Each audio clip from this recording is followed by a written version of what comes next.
Hello everyone, আজকে আমরা চলে এসেছি আমাদের কেমিক্যাল বন্ডিংয়ে আরও একটি টপিক নিয়ে, যেটা হচ্ছে আমাদের বন্ধন দৈর্ঘ্য ও বন্ধন বিভাজন শক্তি। হ্যাঁ, এই টপিকটাই আমরা কালকে করেছিলাম। কালকে শুধু আমরা বুঝেছিলাম যে বন্ধন দৈর্ঘ্য, বন্ধন কোণ আর বন্ধন বিভাজন শক্তি জিনিসটা কী, সেটা আমরা বুঝেছিলাম। আজকে আমরা এটিকে আরও একটু ডিটেলসে পড়বো, যাতে পরীক্ষায় কোশ্চেন আসবে গ্যারান্টি আসবে। পরীক্ষায় কোশ্চেন আসলে যেন তোমরা কোশ্চেনটাকে যেন সলভ করতে পারো, সেই জন্য এটিকে আমরা আরও একটু ডিটেলসে পড়বো আজকে, ঠিক আছে? তাহলে বন্ধন দৈর্ঘ্য এই জিনিসটাকে আমরা আগে বলবো, আর এই জিনিসটা পড়ার জন্য এই দুটো জিনিসটা বোঝার জন্য আমাদেরকে প্রথমে একটা জিনিস শিখতে হবে, যেটা হচ্ছে আমাদের বন্ড অর্ডার, বন্ড বা বন্ধন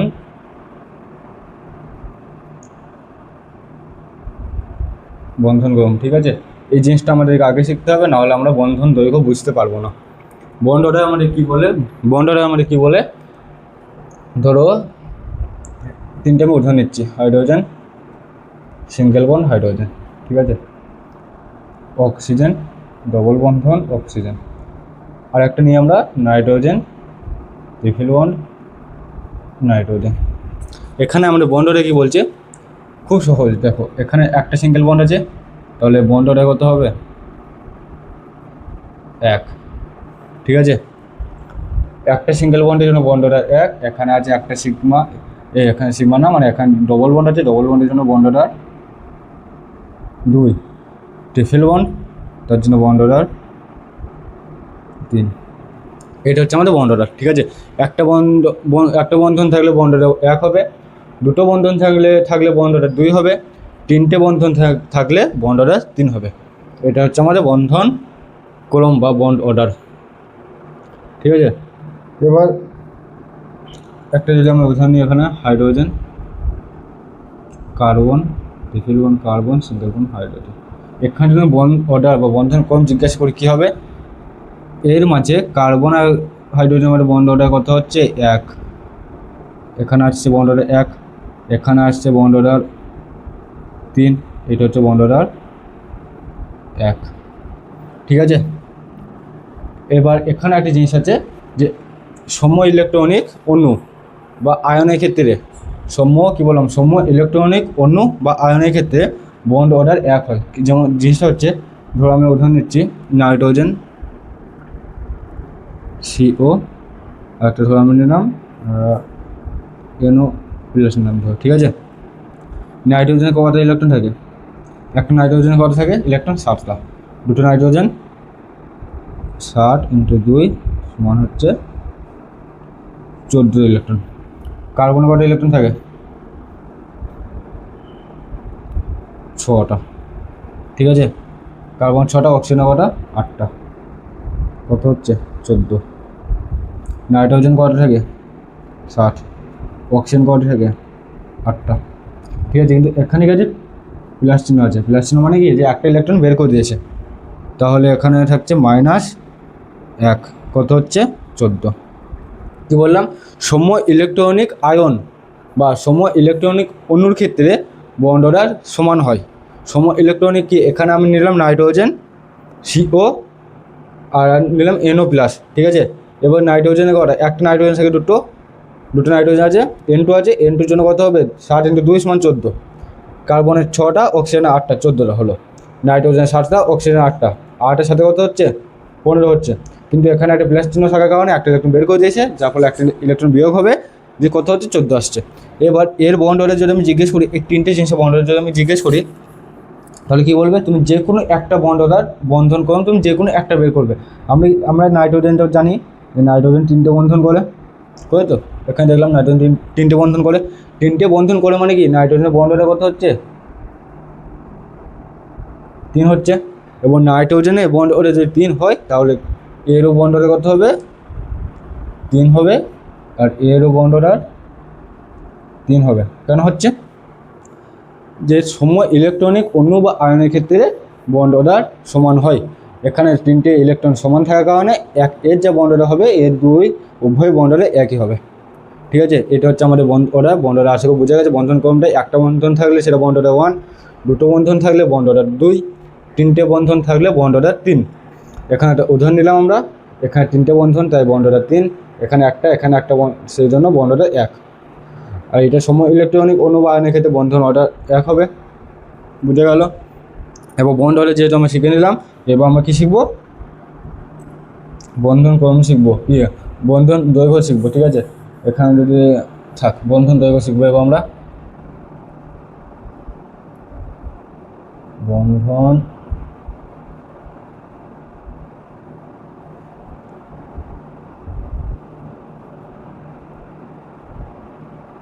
দৈর্ঘ্য। ঠিক আছে,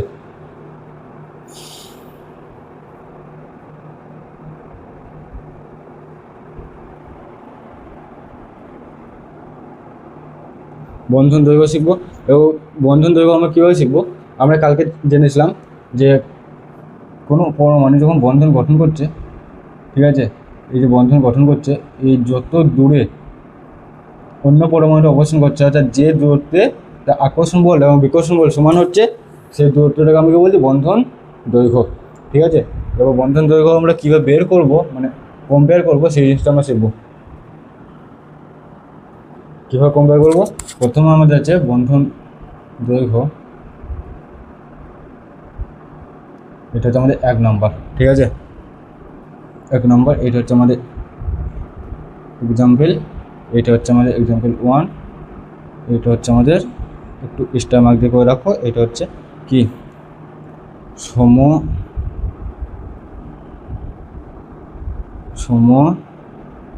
ইলেকট্রনিক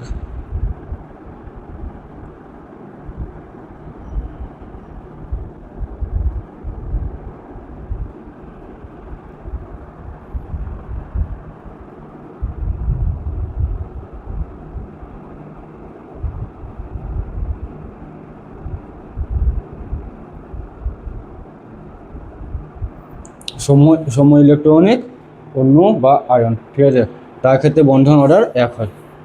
এবং এটা হচ্ছে আমাদের 1 নম্বর পয়েন্ট। কী শিখবো? বন্ধন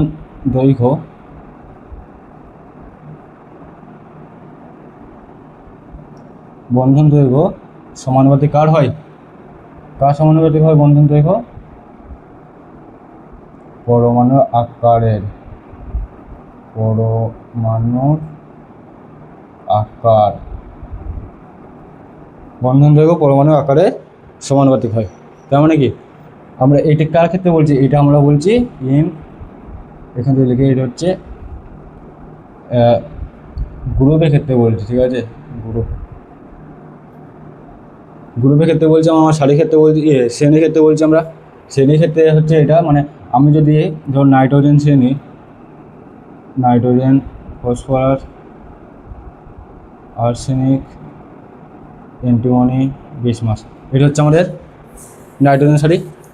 এই সারির যদি আমরা বন্ধন দৈর্ঘ্য কম্পেয়ার করি, তাহলে কী হবে? পরমাণু আকার ওপর থেকে নিচে আমাদের কী হয়? কক্ষপথের সংখ্যা বৃদ্ধি পায়, তার ফলে আমাদের পরমাণু আকার বৃদ্ধি পায়। ঠিক আছে, ওপর থেকে নিচে পরমাণু আকার আমাদের বৃদ্ধি পায়। পরমাণু আকার বৃদ্ধি পাওয়ার কারণে ওপর থেকে নিচে যখন আমরা নামবো, তখন আমাদের বন্ধন দৈর্ঘ্য বাড়বে। কারণ বন্ধন দৈর্ঘ্য কমতে কী হবে? এখানে প্রথমে আসবে আমার, ধরো একবার দেখি, নাইট্রোজেন, ফসফরাস, আর্সেনিক, অ্যান্টিমনি, বিসমাস। ঠিক আছে, এটা হচ্ছে আমাদের পরমাণু, মানে বন্ধন দৈর্ঘ্য সমানুপাতিক পরমাণু আকার। তাই হচ্ছে আমার নাইট্রোজেন সারির নাইট্রোজেন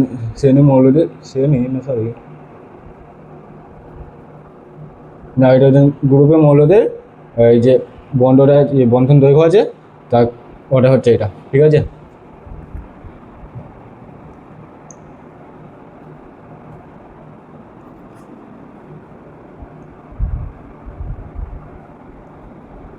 নাইট্রোজেন শ্রেণী বন্ধ দেওয়া হলো। এবার 2 নম্বর কী আছে আমাদের? 2 নম্বর হচ্ছে বন্ধন দৈর্ঘ্য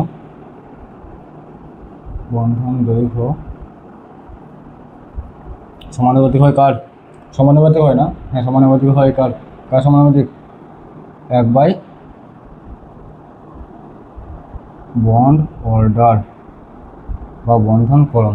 ঠিক আছে, মানে বন্ধন দৈর্ঘ্য বন্ড অর্ডারে ব্যস্তানুপাতিক হয়। বন্ধন দৈর্ঘ্য সমানুপাতিক 1/, বন্ড অর্ডার, মানে বন্ধন দৈর্ঘ্য বন্ড অর্ডারে ব্যস্তানুপাতিক হলো। এবার কি এই জিনিসটা কি বোঝাচ্ছে আমাদের? আমরা বন্ড অর্ডারে কী শিখলাম? যে 3টে বন্ধন থাকলে তা বন্ড অর্ডার 3। আর আমরা কালকে শিখেছিলাম যে সিঙ্গেল বন্ড থাকলে, ডবল বন্ড থাকলে, ট্রিপল বন্ড থাকলে সিঙ্গেল বন্ডে বন্ধন দৈর্ঘ্য সবথেকে বেশি হয়, তারপরে হয় ডবল বন্ড, তারপরে ট্রিপল বন্ড। এটা আমরা কালকে শিখেছিলাম। আর আজকে আমরা জানলাম এই তিনটে বন্ধন মানে তা বন্ড অর্ডার 3, মানে কি এ বন্ড অর্ডার কত 3, এর 2 আর এর হচ্ছে বন্ড অর্ডার 1। তার মানে কি বন্ধন দৈর্ঘ্য কার বেশি হচ্ছে, যে বন্ড অর্ডার সবথেকে কম, তা বন্ধন দৈর্ঘ্য সবথেকে বেশি। ঠিক আছে, তাহলে জিনিসটা হচ্ছে আমাদের এটাই হচ্ছে জিনিসটা, যে বন্ধন দৈর্ঘ্য বন্ড অর্ডার যার সবথেকে কম হবে তার বন্ধন দৈর্ঘ্য বেশি হবে, আর যার বন্ড অর্ডার সবথেকে বেশি হবে তার বন্ধন দৈর্ঘ্য সবথেকে কম হবে। যেমন সিঙ্গেল বন্ডের ক্ষেত্রে বন্ড অর্ডার 1, তাই তার বন্ধন দৈর্ঘ্য সবথেকে বেশি। ডবল বন্ডের ক্ষেত্রে বন্ধন দৈর্ঘ্য তার 2, তার বন্ড অর্ডার বন্ড লেন্থ বা বন্ধন দৈর্ঘ্য সিঙ্গেল বন্ডের থেকে কম। বুঝা গেল? যেমন ধর আমি উদাহরণ নিলাম, carbon carbon, double bond, triple bond. এখানে যদি আমি বন্ড অর্ডারে ক্রম বলি, মানে বন্ড অর্ডারে বন্ধন ক্রম যদি বলি আমি, সেটাকে হচ্ছে বন্ধন ক্রম কার বেশি হচ্ছে, এ বন্ধন ক্রম হচ্ছে 3, এ 2, এ 1, তাহলে এটা হচ্ছে আমাদের বন্ড অর্ডার। এটা হচ্ছে আমাদের বন্ড অর্ডার। এবার আমি যদি বলি বন্ড লেন্থ বা বন্ধন দৈর্ঘ্য, বন্ধন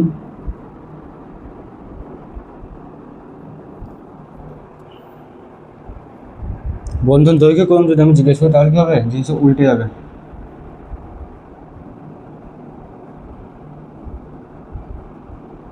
বুঝতে পারলে?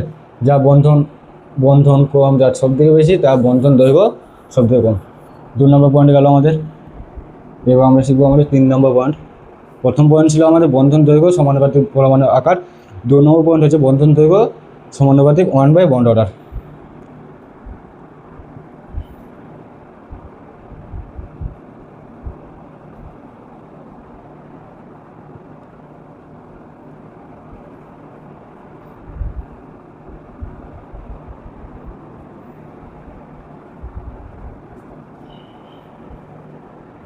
তিন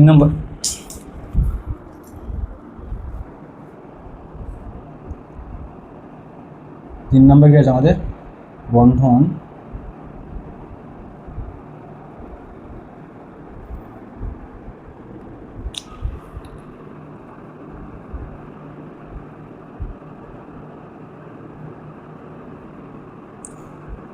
দৈর্ঘ্য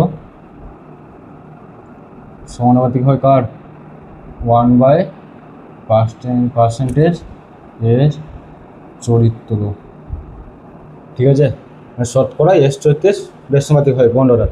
কীভাবে হচ্ছে, আমরা হাইব্রিডাইজেশন বা সংকরায়নে শিখেছিলাম যে সিঙ্গেল বন্ড থাকলে, মানে দুটো বন্ধন করলে তা বন্ড অর্ডার কত হচ্ছে এটা সংকরণ কত হয়, এসপি। মানে কি ধর আমি এই উদাহরণটা যদি নিই, মানে এই উদাহরণটা যদি নিই, এটা নিলাম। এবার এখানে কি আমি যদি সংকরায়ন বলি বের করতে কত হবে, এখানে একটা সিগমা বন্ড করেছে, দুটো পাইগুলো আমরা কাউন্ট করবো না, আমরা শুধু সিগমাটা কাউন্ট করবো। ঠিক আছে, এখানে একটা সিগমা, এখানে একটা সিগমা, দুটো সিগমা, সেই কারণে সংকরণ হবে এসপি। এসপি মানে কি, পার্সেন্টেজ এস চরিত্র কত হচ্ছে, চরিত্র কত হবে 50%। ঠিক আছে, এবার ধরো আমি এখান থেকে একটা বন্ধন ভেঙে হাইড্রোজেন লাগালাম, একটা হাইড্রোজেন ছিল, carbon, double bond, carbon, single bond, hydrogen. ঠিক আছে, এখানে একটা হাইড্রোজেন ভেঙে আমি হাইড্রোজেন লাগালাম, এদিকে আমাদের একটা যাবে হাইড্রোজেন, এদিকে আমাদের একটা হাইড্রোজেন। ঠিক আছে, এটা হলো। এবার এর যদি আমি সংকরণ বের করতে বলি, তাই সংকরণ কী হবে, একটা সিগমা, দুটো সিগমা, তিনটে সিগমা, তাই সংকরণ করতে হবে আমাদের sp2। sp2 মানে কি, পার্সেন্টেজ এস চরিত্র কত হচ্ছে 33.3% হলো। এবার এইটাকে যদি আমি এই বন্ধনটাকে যদি আমি ভেঙে দিই, তাহলে কি হচ্ছে আমাদের কার্বন, সিঙ্গেল বন্ড, কার্বন, এখানে দুটো হাইড্রোজেন ছিল, আরও একটা হাইড্রোজেন যুক্ত হবে, 1 2 3, তিনটে হাইড্রোজেন, ওখানে দুটো ছিল, আরও একটা যুক্ত হবে, 1 2 3, তিনটে হাইড্রোজেন হলো। এর যদি আমি সংকরণ বলি কত হচ্ছে, একটা, দুটো, তিনটে, চারটে সিগমা বন্ধন, তাই সংকরণ হবে sp3। sp3 মানে কি, পার্সেন্টেজ এস চরিত্র 25%। ঠিক আছে, এবার লক্ষ্য করো, এখানে ছিল আমাদের এসপি, যে সংকলন যখন আমাদের এসপি আছে তখন আমাদের পার্সেন্টেজ এস চরিত্র ছিল 50%, হাফ হাফ। যখন সংকলন হলো আমাদের SP2 তখন পার্সেন্টেজ এস চরিত্র কত হলো 33.3%। যখন সংকলন হলো SP3 তখন আমাদের শতকরা এস চরিত্র কত হলো 25%। মানে কি, দেখো এবার জিনিস আমি বুঝাই এটা, যে এখানে ছিল আমার কি বন্ধন দৈর্ঘ্য, ব্যস্তবাদী হচ্ছে পার্সেন্টেজ এস চরিত্র ব্যস্তবাদী, ঠিক আছে, মানে শতকরা এস চরিত্রে ব্যস্তবাদী হচ্ছে বন্ধন দৈর্ঘ্য। এখানে যদি আমি বন্ধন দৈর্ঘ্য যদি বেশি হয়, মানে পার্সেন্টেজ এস চরিত্র যদি বেশি হয় তাহলে বন্ধন দৈর্ঘ্য আমাদের কম হবে, আর পার্সেন্টেজ এস চরিত্র যদি কম হয় বন্ধন দৈর্ঘ্য আমাদের বেশি হবে। এবার লক্ষ্য করো, আমরা কি বলছিলাম টিফিল বন্ডের ক্ষেত্রে বন্ডটা বেশি, আর আমাকে বলেছিলাম টিফিল বন্ডের ক্ষেত্রে তার বন্ধন দৈর্ঘ্য সবচেয়ে কম হয়। আমরা কত নম্বর পয়েন্ট ছিল, এটা আমাদের 2 নম্বর পয়েন্টে ছিল। 2 নম্বর পয়েন্টে আমি বললাম যে বন্ধন দৈর্ঘ্য সমানুপাতিক 1/, বন্ড অর্ডার। বন্ড অর্ডার বেশি হলে, বন্ড অর্ডার বেশি কখন হয়, যখন ট্রিপল বন্ড থাকে। বন্ড অর্ডার বেশি হলে বন্ধন দৈর্ঘ্য কম হয়, ঠিক আছে, সেটা আমরা বললাম 2 নম্বর পয়েন্টে। এবার 3 নম্বর পয়েন্টে, মানে এই 3 নম্বর পয়েন্টে আমি বলছি বন্ধন দৈর্ঘ্য ব্যস্তবাদী হয় কার, পার্সেন্টেজ এস চরিত্রের। এখানে ছিল ট্রিপল বন্ড। ট্রিপল বন্ড মানে কি, বন্ধন দৈর্ঘ্য সব দিকে ছোট, বন্ধন দৈর্ঘ্য ছোট মানে বন্ধন দৈর্ঘ্য ছোট, তা মানে পার্সেন্টেজ এস থেকে একটু বেশি। জিনিসটা হচ্ছে এখানে ছিল 50%,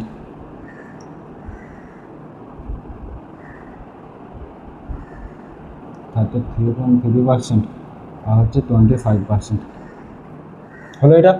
এবার দেখো যখন পার্সেন্টেজ এসকে একটা সব দিকে বেশি তখন বন্ধন দৈর্ঘ্য সব দিকে কম, যখন তার থেকে কম মানে 33.3% তখন বন্ধন দৈর্ঘ্য হচ্ছে তার থেকে একটু কম, একটু বেশি, একটু কম না একটু বেশি। যখন পার্সেন্টেজ এস তো সব থেকে কম 25%, তখন তার বন্ধন দৈর্ঘ্য সব থেকে বেশি। সিঙ্গেল বন্ড হচ্ছে সব থেকে বড়, তারপর হচ্ছে ডবল বন্ড, তারপর হচ্ছে ট্রিপল বন্ড। এখানে সিঙ্গেল বন্ডের যেমন এই বন্ধন দৈর্ঘ্য সব থেকে বেশি হবে, তারপর এর হবে, তারপর এর হবে, ঠিক আছে হলো। এবার এর বন্ধন দৈর্ঘ্য সব থেকে বেশি কিন্তু এর পার্সেন্টেজ এস একটা সব থেকে কম। তার মানে কি, যা পার্সেন্টেজ এস চরিত্র সব থেকে কম হবে তার বন্ধন দৈর্ঘ্য সব থেকে বেশি হবে, যা পার্সেন্টেজ এস চরিত্র সব থেকে বেশি হবে তার বন্ধন দৈর্ঘ্য সব থেকে কম হবে। এটা গেল আমাদের 3 নম্বর পয়েন্ট। এবার আমরা যাবো 4 নম্বর পয়েন্টে।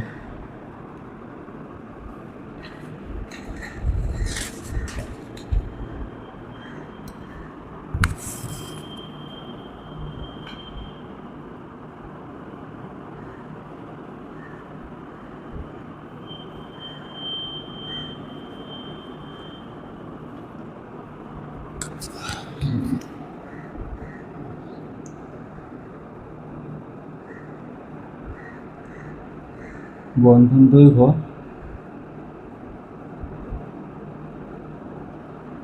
কার সমানুপাতিক হয়, 1/E n।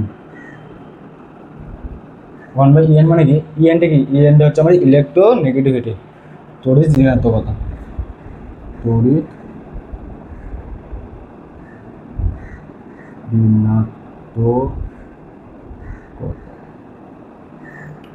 ঋণাত্মকতা, ঠিক আছে। বন্ধন দৈর্ঘ্য তড়িৎ ঋণাত্মকতা ব্যস্তানুপাতিক হবে, মানে ইলেকট্রোনেগেটিভিটি ব্যস্তানুপাতিক হয়। এবার আমরা জানি যে কোনো শ্রেণী ওপর থেকে নিচে গেলে আমাদের, যেমন আমরা এখন উদাহরণ নিয়েছিলাম নাইট্রোজেন শ্রেণী নিয়েছিলাম, nitrogen, phosphorus, arsenic, antimony, bismuth, ঠিক আছে। এবার কি ওপর থেকে নিচে গেলে পরমাণু আকার বৃদ্ধি পায়, পরমাণু আকার বৃদ্ধি পেলে নিউক্লিয়াস থেকে বৈশ্বিক কক্ষের ইলেকট্রনের দূরত্ব বৃদ্ধি পায়, দূরত্ব বৃদ্ধি পেলে কী হয়, আকর্ষণ বল কম হয়, যার ফলে তড়িৎ ঋণাত্মকতা কম হয়। এবং নাইট্রোজেন পরমাণু আকার যত ছোট হবে তার তড়িৎ ঋণাত্মকতা বা ইলেকট্রোনেগেটিভিটি তত বেশি হবে, পরমাণু আকার যত বড় হবে তার ইলেকট্রোনেগেটিভিটি তত কম হবে। মানে ওপর থেকে নিচে গেলে পরমাণু আকার বৃদ্ধি পায়, তাই ওপর থেকে নিচে গেলে ইলেকট্রোনেগেটিভিটি ডিক্রিজ করে, ওপর থেকে নিচে গেলে ইলেকট্রোনেগেটিভিটি কমে যায়, ঠিক আছে। এবার এটা হচ্ছে ইলেকট্রোনেগেটিভিটি কম, ওপর থেকে নিচে গেলে ইলেকট্রোনেগেটিভিটি কমে। এবার ইলেকট্রোনেগেটিভিটি যত কম হবে তার বন্ধন দৈর্ঘ্য তত বেশি হবে। স্বাভাবিকভাবে তড়িৎ ঋণাত্মকতা কম মানে কি, ইলেকট্রোনেগেটিভিটি কম মানে কি, পরমাণু আকার বড়, বিসমাথের ইলেকট্রোনেগেটিভিটি সব থেকে কম, বিসমাথের আকার সব থেকে বড়। এইভাবে ওপর থেকে নিচে গেলে পরমাণু আকার বৃদ্ধি পায়, পরমাণু আকার বৃদ্ধি পেলে তো স্বাভাবিকভাবে পরমাণু দৈর্ঘ্য বৃদ্ধি পাবে, বন্ধন দৈর্ঘ্য বৃদ্ধি পাবে। পরমাণু আকার ছোট ছোট হবে, বন্ধন দৈর্ঘ্য কম হবে, সেটাই। মানে ওপর থেকে নিচে গেলে পরমাণু আকার বৃদ্ধি পায়, পরমাণু আকার বৃদ্ধি পাওয়া মানে কি, ইলেকট্রোনেগেটিভিটি কম হওয়া। ইলেকট্রোনেগেটিভিটি যত কম হবে বন্ধন দৈর্ঘ্য তত বেশি হবে। এটা ছিল আমাদের আজকের 4টা পয়েন্ট। 4টা পয়েন্টে আমি একটু লিখে দিই এখানে। এটা হচ্ছে আমাদের 3 নম্বর 4 নম্বর পয়েন্ট এটা। এবার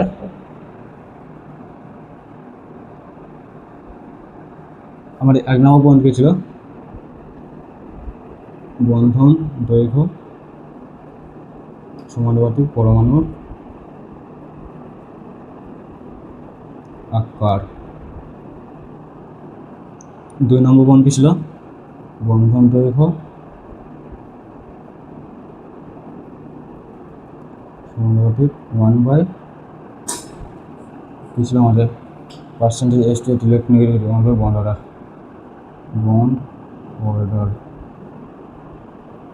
এটা হচ্ছে আমাদের 4টা পয়েন্ট। বন্ধন দৈর্ঘ্য বের কর 4টা পয়েন্ট।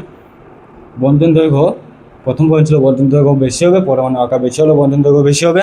2 নম্বর পয়েন্ট, বন্ধন দৈর্ঘ্য বেশি হবে যখন বন্ড অর্ডার বা বন্ধন কম সর্বনিম্ন হবে, কম হবে, বন্ড অর্ডার বেশি হবে।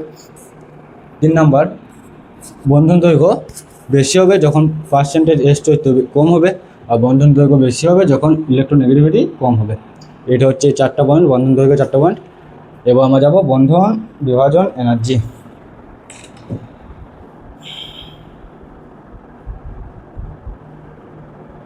আর হ্যাঁ, এই 3টে, 1টা 2টো, এইটা এইটা এইটা, এইগুলো হচ্ছে আমাদের গ্রুপের ক্ষেত্রে। গ্রুপের ক্ষেত্রে এই 4 নাম্বারটা হচ্ছে আমাদের সারির ক্ষেত্রে।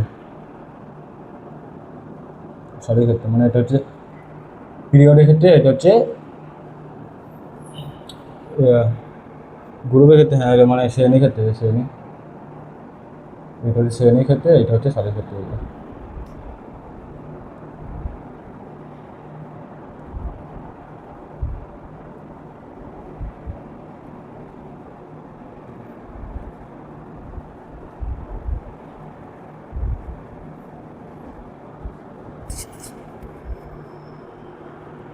এবার আমরা কি শিখব? বন্ধন বিভাজন শক্তি।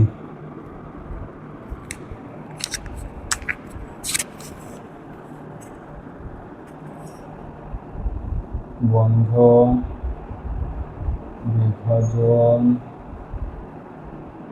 শক্তি। বন্ধন বিভাজন শক্তি, ঠিক আছে। এবার আমরা কি শিখেছিলাম কালকে? বন্ধন বিভাজন শক্তি কখন বেশি হয়? স্বাভাবিকভাবে বন্ধন দৈর্ঘ্য যত ছোট হবে, মানে কি দুটো পরমাণু যত কাছাকাছি থাকবে তাদের বন্ধন দৈর্ঘ্য ছোট হবে। আর বন্ধন দৈর্ঘ্য ছোটো মানে কি, পরমাণুগুলো কাছাকাছি থাকলে তাদের আকর্ষণ বল বেশি হবে, নিউক্লিয়াসে আকর্ষণ বল বেশি হলে সেই বন্ধন থেকে ভাঙা কঠিন হবে। আর সেটা হচ্ছে আমাদের বন্ধন বিভাজন শক্তি। সেখানে এটা পড়বো, দুটো পরমাণু যদি খুব কাছাকাছি থাকে তাদের বন্ধন দৈর্ঘ্য যদি খুব কম হয় তাহলে কি তাদের মধ্যে আকর্ষণ বল, দুটো নিউক্লিয়াসের মধ্যে আকর্ষণ বল অনেক বেশি হবে। আকর্ষণ বল বেশি হলে কি সে বন্ধন থেকে ভাঙা কঠিন হবে, তো তাহলে তার বন্ধন বিভাজন শক্তি সব থেকে বেশি হবে। তাহলে আমাদের 1 নম্বর পয়েন্টে কি হচ্ছে আমাদের বন্ধন বিভাজন শক্তি। এটা আমি বন্ড এনার্জি লিখছি, বন্ড এনার্জি।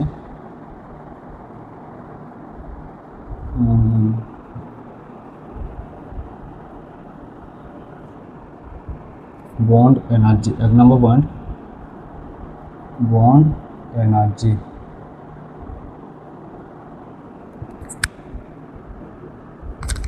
বন্ড এনার্জি কার সমানুপাতিক হবে?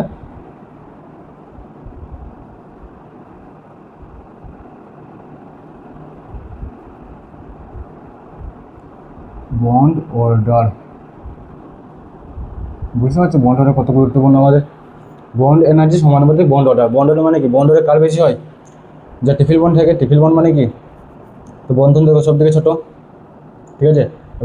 বন্ডের 3 কার আছে, তার টিফিল বন্ড আছে। টিফিল বন্ড মানে বন্ধন দৈর্ঘ্য সব থেকে ছোটো, মানে পরমাণুগুলো কাছাকাছি অবস্থান করছে। বন্ধন দৈর্ঘ্য ছোটো মানে তার বন্ড এনার্জি বেশি হবে, কারণ নিউক্লিয়াসে আকর্ষণ বেশি থাকবে, আর সেই জন্য বন্ডটাকে ভাঙাতে বেশি শক্তি লাগবে, তাই তার বন্ড এনার্জি বেশি। Bond energy proportional to bond order. 2 number, bond energy সমানুপাতিক হয় কার? 1/, বন্ড লেন্থ বা বন্ধন দৈর্ঘ্য। বন্ধন দৈর্ঘ্য।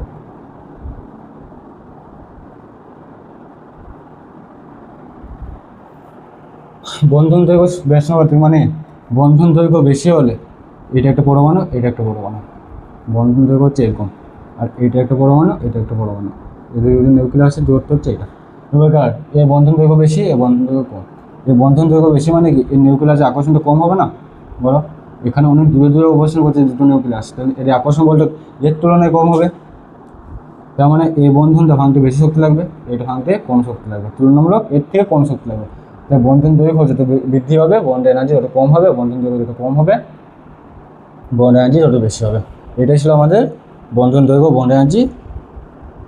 যেমন এই উদাহরণগুলো যদি আমি নিই, হাইড্রোজেন, হাইড্রোজেন ছিল, কার্বন, কার্বন, নাইট্রোজেন, নাইট্রোজেন। এর কি সিঙ্গেল বন্ড মানে কি বন্ধন দৈর্ঘ্য সব থেকে বেশি, তাহলে এই বন্ড এনার্জি কম হবে, মানে বন্ড এনার্জি অর্ডারটা কী হবে, এরকম হবে অর্ডারটা। মানে এর বন্ধন দৈর্ঘ্য সিঙ্গেল বন্ড মানে বন্ধন দৈর্ঘ্য বেশি, বন্ধন দৈর্ঘ্য বেশি মানে বন্ড এনার্জি কম, তারপরে এর, তারপরে এর, এই বন্ড এনার্জি সবথেকে বেশি হবে। তাহলে বুঝে গেল আজকে আমাদের বন্ধন দৈর্ঘ্য ও বন্ধন বিভাজন শক্তি। এবার পরের ক্লাসে আমরা বন্ধন কোণ শিখবো। বন্ধন কোণ টপিকটা একটু ডিটেলসে পড়তে হবে, একটু বড় আছে, তাই আজকের ক্লাসে আমরা নিচ্ছি না, ওটা পরের ক্লাসে আমরা শিখবো। আজকের ক্লাসে ভালো লাগলে কমেন্ট করবে, আর দেখা হচ্ছে পরবর্তী ক্লাসে। Bye bye.